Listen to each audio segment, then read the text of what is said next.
안녕하세요. 하나를 해주면 열을 바라는 시댁 식구들 거지근성에 질려 대판 싸우고 이혼을 하게 된 제 이야기를 하러 찾아왔습니다. 저는 원래 회사를 다니고 있었는데 몇 년 전에 갑상선암이 발견되면서 일을 그만두게 되었어요. 지금은 수제 액세서리나 공예품 같은 걸 특수 주문받아 직접 만드는 일을 하고 있고요. 한참 잘 될 때는 하루가 모자랄 만큼 바빴고 한 달에 1,000만 원까지도 벌어봤습니다. 그래서 한때는 직원을 뽑아 번듯한 회사를 차리는 꿈도 꿨었지요. 하지만 애석하게도 점점 매출이 줄기 시작하더니 지금은 딱 제가 회사 다닐 때 월급 정도만 벌고 있네요. 원래도 어릴 때부터 손으로 뭔가 만드는 걸 정말 좋아했어요. 그래서 어릴 때는 부모님이 먼저 이것도 만들어봐라 저것도 만들어봐라 하시면서 아낌없이 재료도 사주셨고요. 하지만 중학교에 들어가고 나니 이젠 그런 것보단 공부를 해야 하지 않겠냐며 재료 대신 문제집을 사다 주셨지요. 학원 다녀오고 숙제하고 예습 복습마저도 다 끝내고 그러고 나면 정말 짧게나마 남는 시간이 생기곤 했어요. 그래서 그때만 잠깐씩 손으로 사부작 예전처럼 이것저것 만들곤 했는데 부모님은 그마저도 탐탁치 않아 하시며 절 나무라셨습니다. 그럴 시간이 있으면 문제를 하나 더 풀라고 그런 건 대학 가는데 하나도 도움이 안 된다면서요. 아시겠지만 지금으로부터 20-30년 전만 하더라도 좋은 대학에 진학하고 대기업에 들어가는 게 인생을 성공하는 지름길이라고 여겨졌었잖아요. 그리고 저희 부모님도 그렇게 생각하셨던 거죠. 아무튼 그래서 결국 저는 다른 건 다 잊고 공부에만 몰두하기 시작했습니다. 그리고 다행히 공부머리가 아예 없었던 건 아니었는지 결국엔 그토록 부모님이 원하시던 주변 사람들한테 자랑할 만한 서울에 있는 대학교에 입학했네요. 본가는 지방이다 보니 어쩔 수 없이 학교 근처에 집을 얻어서 자취를 시작했어요. 그리고 이내 무엇을 하든 더는 눈치 보지 않아도 된다는 걸 깨닫게 되면서 잊고 있던 취미 생활을 다시 하게 됐지요. 물론 그렇다고 공부를 소홀히 한 적은 없어요. 학비에 자취 그리고 생활비까지 대주시느라 고생하시는 부모님을 생각하면 공부를 손에서 놓는 건 있을 수 없는 일이었으니까요. 그래서 졸업할 땐 부모님의 소원대로 안정적인 회사에도 들어갔네요. 회사 생활을 시작하면서 부모님의 권유로 월세 대신 전세를 알아보기 시작했습니다. 그런데 곰곰이 계산해보니 제가 쓰는 생활비가 그렇게 크지 않대요. 취미생활이라고 해봤자 만들기가 전부였는데 당시 제가 사용하던 재료들이 그렇게 비싼 것들은 아니기도 했고요. 게다가 제 성향이 밖에서 사람들하고 어울려서 시간을 보내는 편도 아니다 보니 말 그대로 돈 나가는 일이 별로 없었어요. 그러니 부모님이 도와주신다는 돈도 있고 대출을 받아도 충분히 갚아나갈 수 있겠다 싶은 게 전세 말고 집을 사는 게 낫겠더라고요. 참고로 그 당시만 하더라도 집은 사놓기만 하면 무조건 오르는 최고의 투자처였기에 더더욱 무리해서라도 집을 사야겠다고 생각했던 것 같아요. 그리고 4년 동안 죽어라 아껴 쓰고 살면서 대출을 다 상환했습니다. 주변에서들 저더러 독하다고 말이 많았죠. 그래도 말 그대로 오롯이 제 집이 되었기에 그런 욕도 개의치 않았네요. 그리고 그 무렵 직장 동료의 소개로 남편을 만나 연애를 시작했습니다.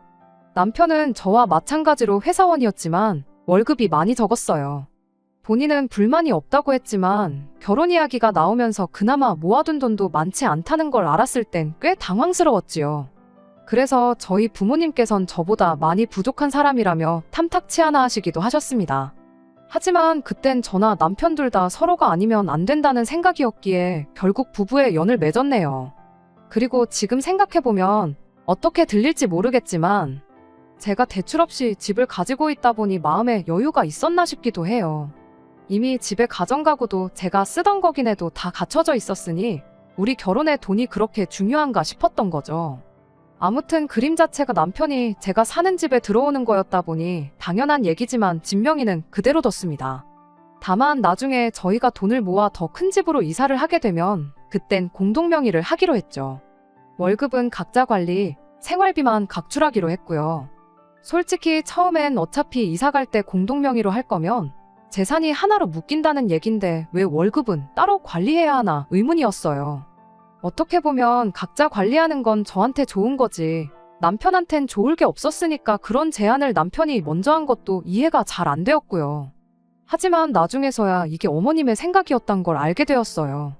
제가 경제권을 쥐게 되면 아들 월급에 더 이상 당신이 손을 댈 수가 없겠다 싶으셨는지 말 그대로 저희 남편을 구워 삶아 놓으셨던 거죠. 아무튼 그랬어도 결혼하고 몇 달 동안은 행복한 날들이 이어졌습니다.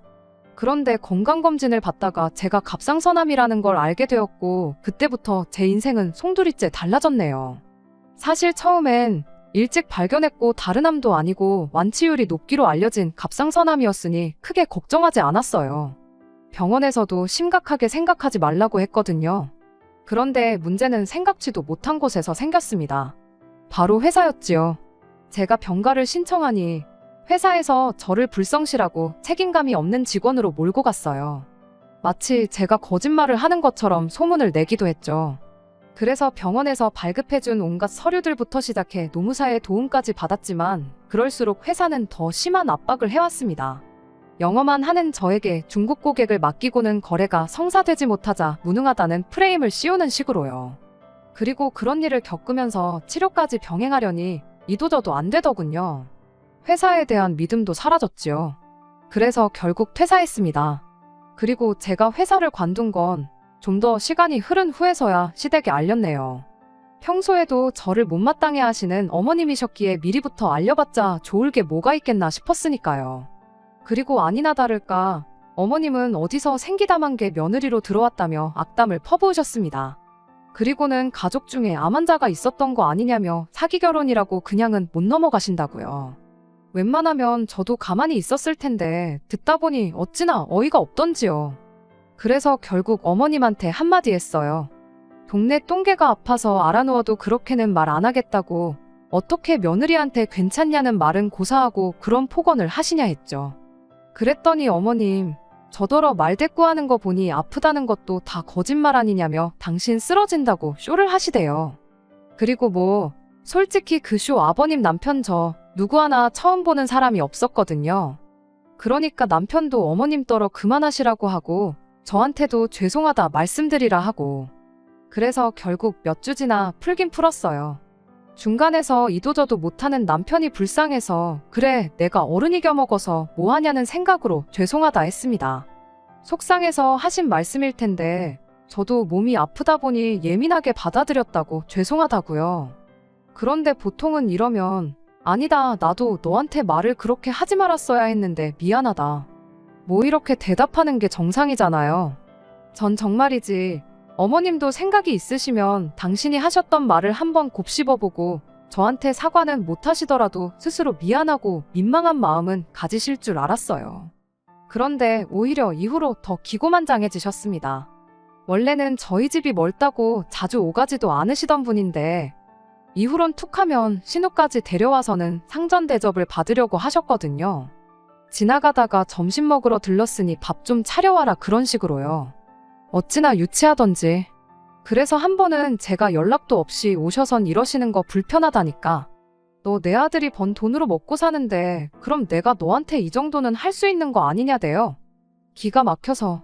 남편이 지금 외벌이인 건 맞지만 어머님 덕분에 돈 관리를 따로 해서 지금도 생활비는 각출하고 있다고 말씀드렸습니다. 어머님 덕분에 따로 저축을 해뒀다고요. 그러니 제가 어머님 아들 등골 빼먹을까 걱정이시면 안 하셔도 된다. 모르긴 몰라도 남편보다 제가 돈이 더 많을 거니 걱정 마시란 말도 덧붙였더니 또 괘씸하네 어쩌네 한마디를 안 지네. 당신 딸한테는 어디 가서 기죽지 말라고 입버릇처럼 말씀하시는 양반이 왜 며느리는 말 한마디 하는 것도 고가워하시던지. 정말이지 저라고 뭐 어머님이 좋아서 그랬겠어요? 그냥 제가 사랑하는 남편의 가족이니 어떻게든 저도 이해하고 품고 가려고 한 거죠.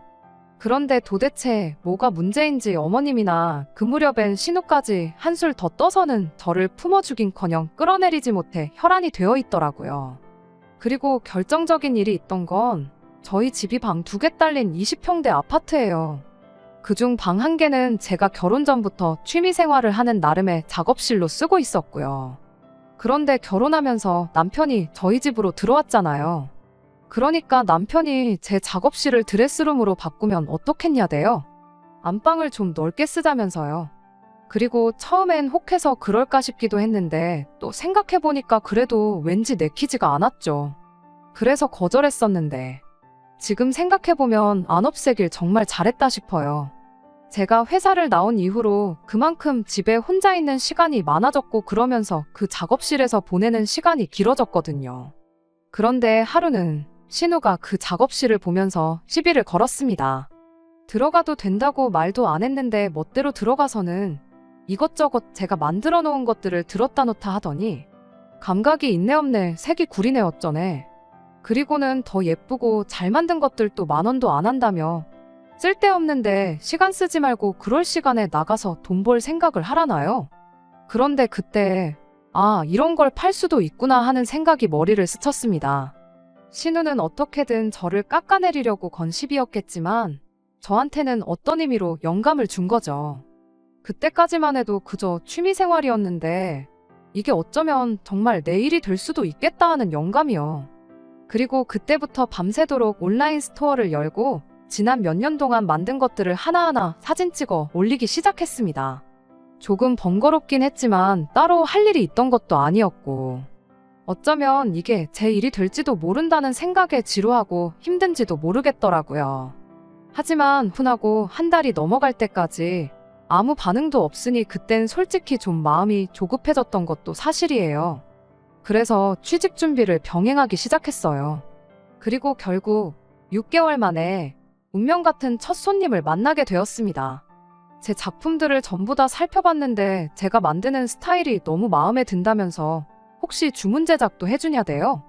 저한테는 그게 새로운 도전이었기에 순간 떨리긴 했지만 무슨 자신감이었는지 물론이라고 해준다고 대답을 했어요. 그리고 이미 일은 저질렀으니 어떻게든 해낼 수밖에 없었죠. 그래서 바로 작업에 들어갔는데 그때 만든 게 말 그대로 대박이 났어요. 알고 보니 그 손님분이 팔로워도 엄청 많고 인터넷에서 굉장히 유명한 사람이었던 거죠. 손님이 자기가 주문 제작한 건데 어떠냐면서 너무 마음에 든다고 찍어 올린 영상이 팔로워들한테 입소문을 타고 퍼진 모양이더라고요. 그래서 말 그대로 반년 만에 대박이 났어요. 제가 연습 삼아 만들던 것도 너무 초반에 만든 어설픈 것들 제외하면 전부 다 팔렸으니까요. 이후로 쏟아지는 주문에 몸이 10개라도 부족할 만큼 정신없이 바빴습니다. 제가 회사 다닐 때 2배가 넘게 돈을 벌기도 했지요. 사실 당장은 그렇다 쳐도 언제까지 모아놓은 돈만 야금야금 파먹고 살아야 하나 하는 걱정이 많았어요. 내가 집이 있고 돈이 있으니 신우랑 시어머니가 저렇게 나와도 버티고 있는 거지 그마저도 없으면 두 사람을 어떻게 감당해야 하나 그런 고민도 있었고요. 그래서 더 정말 다행이다 싶었네요. 아무튼 신우랑 어머님한테 좋은 감정이라곤 눈꼽만큼도 없었지만 그래도 따지고 보면 신우 덕분에 시작한 사업이었으니 제가 한턱 거하게 쏘겠다고 자리를 만들었습니다. 그런데 두 사람은 약속 장소에 도착하기가 무섭게 돈이 어디 하늘에서 떨어지기라도 했냐며 웬일로 밖에서 밥을 다 사주냐고 빈정거리대요. 이런 자리를 만든 제 자신을 탓하면서 올라오는 짜증을 꾹 참았습니다. 그리곤 신우더러 형님이 예전에 제가 만드는 것들 사람들이 팔기도 한다 그러지 않으셨냐? 그래서 저도 한번 팔아봤는데 그게 생각보다 장사가 잘 되더라. 그래서 이렇게 밥 사드리는 거다 했지요. 그리고 정말 우습게도 제가 장사가 된다 하니 곧바로 태도가 돌변해서는 얼마나 벌었냐면서 관심을 보이더라고요. 그래서 정확하게 액수는 말 안 하고 소고기 사드릴 만큼은 벌었다니까. 축하는 고사하고 뭐가 그렇게 맘에 안 드는지 똥 씹은 얼굴로 밥을 먹더라고요. 그리고 몇 달 뒤 일이 터졌습니다. 남편이 난감한 표정으로 저한테 혹시 돈 좀 빌려줄 수 있냐고 묻더라고요. 남편이 그런 말을 한 건 처음이었기에 무슨 일이라도 있냐고 물었죠. 그러자 남편이 한참 만에 하는 말이 어머님이랑 신호 카드값이 너무 많이 나왔답니다.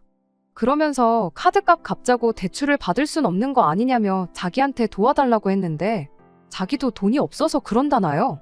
카드값이 얼마나 나왔길래 대출 소리가 나오나 싶은 것도 어이가 없었지만 은연중에 남편이 자기도 돈이 없다고 한 말이 정말 충격이었어요.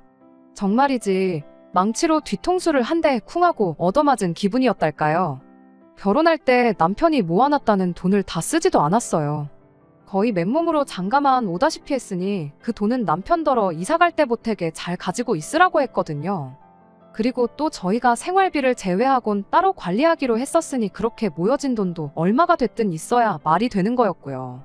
그런데 제가 따지고 드니 그동안 매번 어머님이나 신우가 돈을 요구하거나 뭘 사달라고 하면 그걸 거절 못하고 들어주고 있었다네요. 생활비 빼고 각자 돈은 알아서 관리하자고 할 때 알아봤어야 했는데 내가 너무 안일했구나 싶었어요. 동시에 남편한테 화가 나면서도 아무리 가족이라고 해도 자기 돈을 홀랑 털어갔는데 그 와중에 카드값 갚아주겠다고 저한테 돈을 빌려달라고 하는 게 기가 막혔고요. 결국 더는 참을 수가 없어서 남편을 앞세워 시댁으로 향했습니다. 이번만큼은 제대로 단판을 짓겠다는 마음으로요. 하지만 적반하장도 유분수지 도착한 시댁에서 오히려 어머님과 신우가 목에 핏대를 세우며 저에게 악을 써댔습니다. 한 달에 1,000만 원은 버는 것 같은데 그걸 어떻게 감쪽같이 속이고 있었냐면서 그깟 카드값도 좀 내주면 되는 걸 가지고 여기까지 쫓아올 일이냐면서요. 정확하진 않았지만 그래도 남편조차 모르는 제 수입을 어떻게 두 사람이 아는 건가 싶었는데 신우가 자기가 다 더해봤대요. 알고 보니 제 온라인 스토어를 찾아내선 거기에 품절 표시가 된 물건들 값을 다 더하고 자기 나름대로 계산을 해봤던 거죠.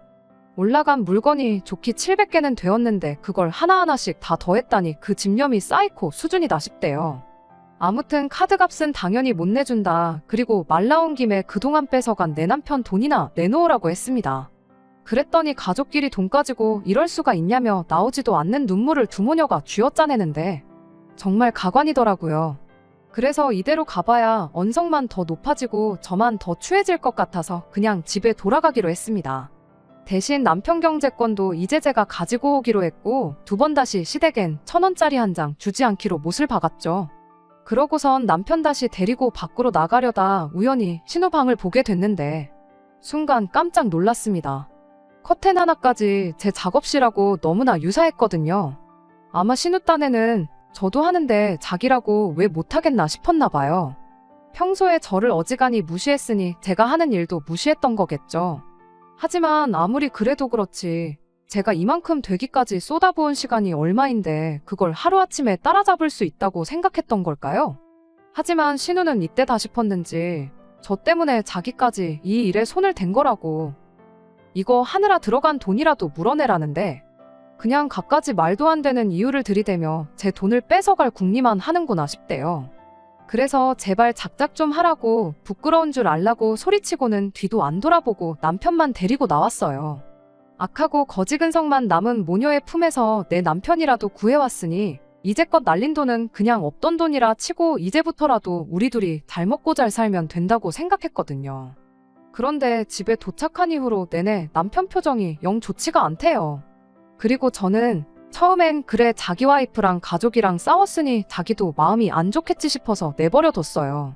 그런데 하루 이틀이 지나면서 나아지긴커녕 더 냉랭하게 나오는데 그때부턴 저도 좀 짜증도 나고 기분도 나쁜 거예요. 그래서 왜 그러냐니까 하는 말이 안 보고 살게 되더라도 돈이라도 얼마 해주면 안 되겠냐입니다. 이제껏 그래도 자기가 책임지고 해주던 것들이 있는데 갑자기 딱 끊어버리면 두 사람이 얼마나 힘들겠냐고요. 아직도 그 사람들이 가족으로 느껴지냐고 정신 차리라고 했습니다.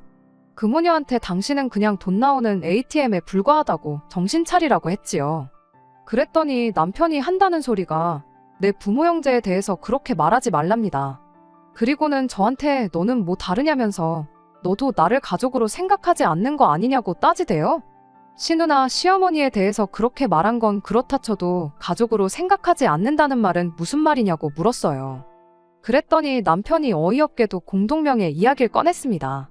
애시당초 제가 자기를 가족으로 생각했으면 애초에 진명이를 가지고 그렇게 손익을 따지지 않았을 거라나요?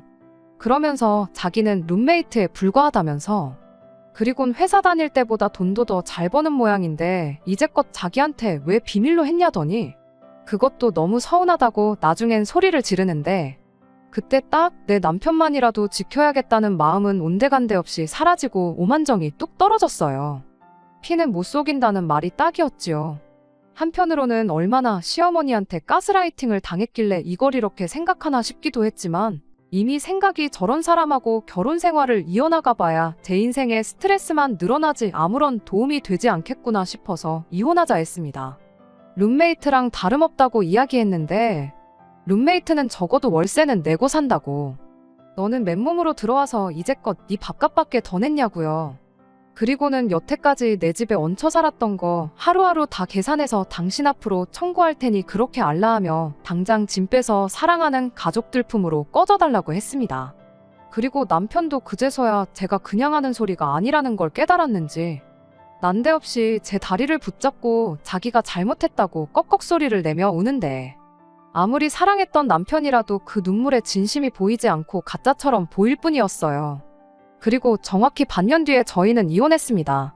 제가 이혼 소송 이야기를 했더니 위자료 걱정이 되었는지 협의 이혼 하자더라고요. 재산분할 청구해봐야 개코도 못 받을 걸 아니까 순순히 이혼해 준 거겠죠.